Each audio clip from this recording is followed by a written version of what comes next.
আসসালামু আলাইকুম। সরকার যে বাইকের উপরে কর বসিয়েছে, সেই করটা যে কত ভয়ঙ্কর আমার এই ভিডিওটা দেখুন। যেমন এই বাইকটা দেখুন, দেখুন 2 লক্ষ টাকার বাইক, সামান্য 300 টাকা বা 350 টাকা খরচ হবে। সিট বাঁধতে কতটা কষ্ট হয়। তার পাশে দেখুন এই যে ভেঙে গেছে, আজ কয়েক মাস থেকে এই যে ভেঙে পড়ে আছে, এগুলো আর ঠিক করতে পারছে না।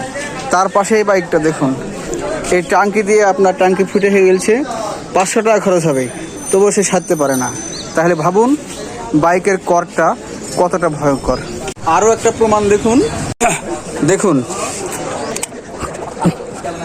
এই যে এখানে আপনার এখন বর্তমান 16,042 কিলো চলছে।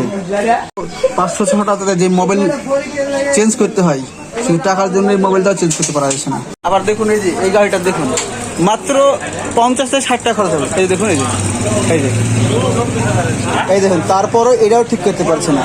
আসলে বাইকারদের দুঃখ কেউ বুঝে না। এই যে এই পাশে একটা গাড়ি আছে দেখুন, এই যে দেখুন টাঙ্কি আপনার নষ্ট হয়ে গেছে, টাঙ্কি যে সারবে নাই, তাই যে বোতল বেঁধে আপনার বাইক চালাচ্ছে। দেখুন কতটা কি অবস্থা গাড়িটার।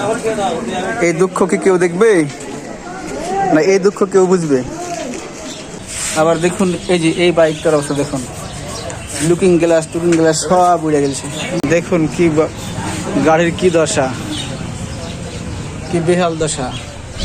সার্ভিসিং করতে যে 200-500 টাকা খরচ হবে, সেটাও খরচ করতে পারছে না। এই দেখুন, আর কর বসাচ্ছেন, এই বাইকের উপর কর বসাচ্ছেন। এই দেখুন মিটারটার অবস্থা দেখুন। তাই বলবো, দেশের যে নীতি নির্ধারক আছেন, আমাদের মতো সাধারণ বাইকারদের উপর জুলুম চালায়েন না। আশা করছি বাইকারদের জন্য একটা ভালো সুখবর নিয়ে আসবেন। তো বন্ধুরা, এটাই ছিল আমার কাছে বাইক নিয়ে একটি ভিডিও। সবাই ভালো থাকবেন। আল্লাহ হাফেজ।